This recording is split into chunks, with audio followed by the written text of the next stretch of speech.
Hello and welcome. In this video, let us understand about post-connection Wi-Fi attacks. So post-connection Wi-Fi attacks occur once an attacker has successfully connected to a wireless network, allowing them to exploit vulnerabilities in the network and its connected devices. So these attacks can include MITM, man-in-the-middle attacks, where the attacker intercepts and potentially alters communication between devices, and ARP spoofing, which tricks devices into sending data to the attacker instead of the intended recipient.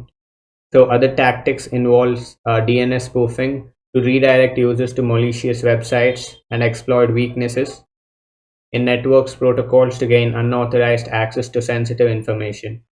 To mitigate these risks, it is essential to implement strong encryption such as WPA3 and WPA2 AES, regularly update the firmware and software, use strong passwords, and employ network monitoring tools to detect and respond to malicious activities. So now let us take a look at the types of post-connection Wi-Fi attacks. So we have MITM, man-in-the-middle attacks. So attacks in MITM attack, the attacker intercepts the communication between two devices on the same network. By positioning themselves between the devices, they can capture, alter, or inject data in the communication stream. This type of attack can lead to data breaches, unauthorized access, and further exploitation of sensitive information. And ARP spoofing, ARP, address resolution protocol. Spoofing involves sending falsified ARP messages to the local network. This tricks devices into associating to the attacker's MAC addresses with the IP address of a legitimate device. As a result, data intended for the legitimate device is instead sent to the attacker. ARP spoofing can facilitate MITM attacks, denial of service attacks, and session hijacking. So what is DNS spoofing? So DNS spoofing or DNS cache positioning involves altering the DNS records in a network cache to redirect traffic to the malicious sites. This can lead to phishing attacks where users unknowingly enter sensitive information into fraudulent websites. It can also be used to spread malware or to disrupt network services. And next we have session hijacking. So in session hijacking, the attacker takes over an active session between the user and the network or the service, and he gains the control of it. By capturing session cookies or session tokens, the attacker can gain unauthorized access to the user's account without needing their login credentials, and he can steal the data.